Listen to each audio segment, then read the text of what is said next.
Most conversations look normal on the surface, but there's a quiet detail almost no one notices, until it's already pushing people away. You talk. The other person responds. Everything seems fine. But then something shifts. Their eyes drift. Their energy drops.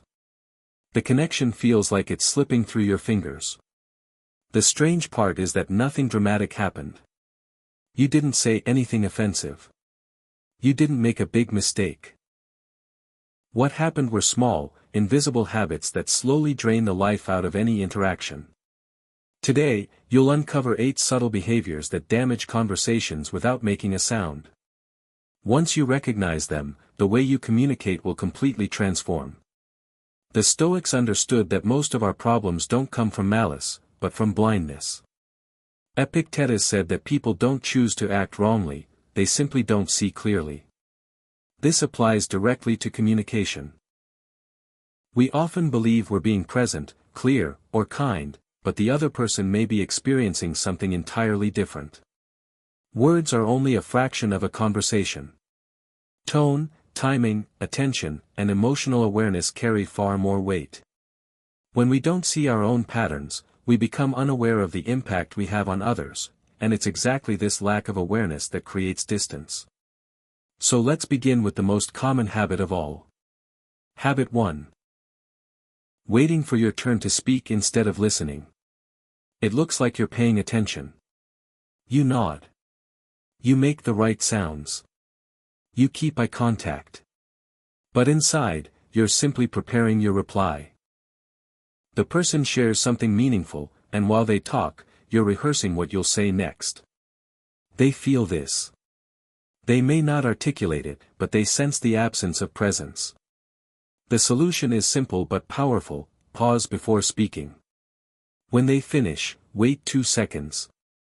It sends a message that you heard them, not just their words. Habit 2, turning everything into comparison. Someone opens up about an achievement, a difficult week, or a complicated situation.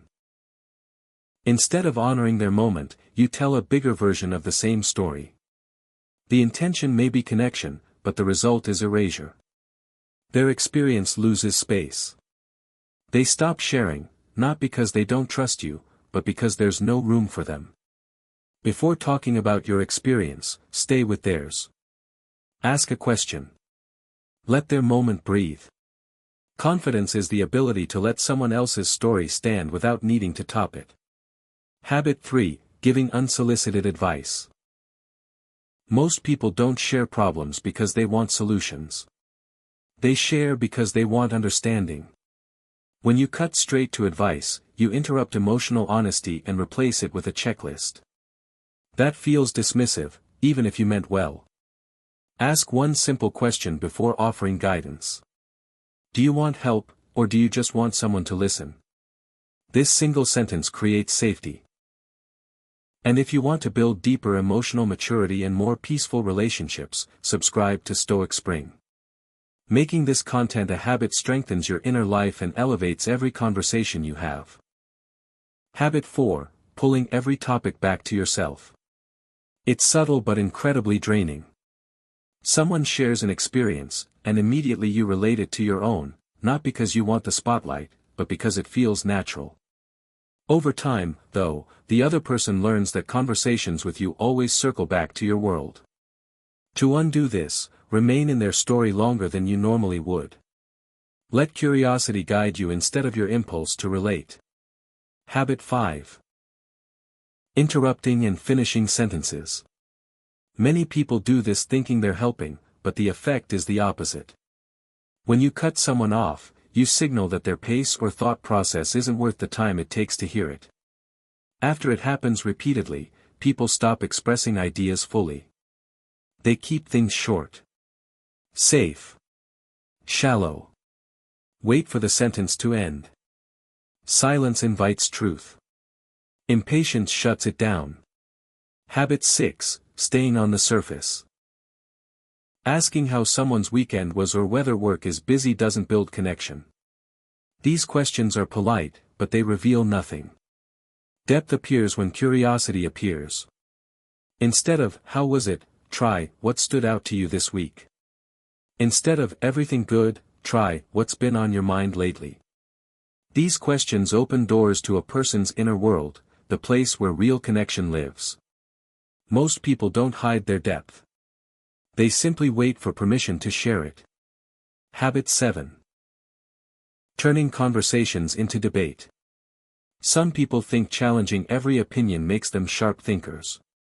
To everyone else, it feels like walking into an argument they never asked for. When every comment gets corrected, analyzed, or pushed back against, people begin avoiding meaningful topics around you, not because they fear disagreement, but because the emotional cost isn't worth it. Ask yourself, does correcting this strengthen our connection, or just my ego? If it's the latter, stay quiet. There's no prize for being right at the expense of being close. Habit 8. Sharing what was told to you in confidence. This is the habit that destroys trust the fastest. No matter how pure your intentions are, once you reveal something private, the relationship changes permanently. The person may not confront you. They'll simply stop trusting you. And once trust is gone, depth is gone. Adopt a simple rule: if you're not certain something can be shared, treat it as sacred. Protecting someone's vulnerability is one of the highest forms of character. These 8 habits don't mean you're a bad person. They mean you're human. Everyone has at least a few of these patterns, and most of them run on autopilot. The difference between people who build deep relationships and those who never move past surface-level connection is awareness. Choose one habit and observe it over the next week. Not all of them, just one. Notice when it appears. Pause. Redirect. Every adjustment, no matter how small, reshapes the quality of your communication. If this message brought clarity, subscribe to Stoic Spring. Building the habit of nurturing your inner peace and emotional maturity is one of the most valuable commitments you can make. Thank you for being here. Stay aware. Stay present. Stay connected.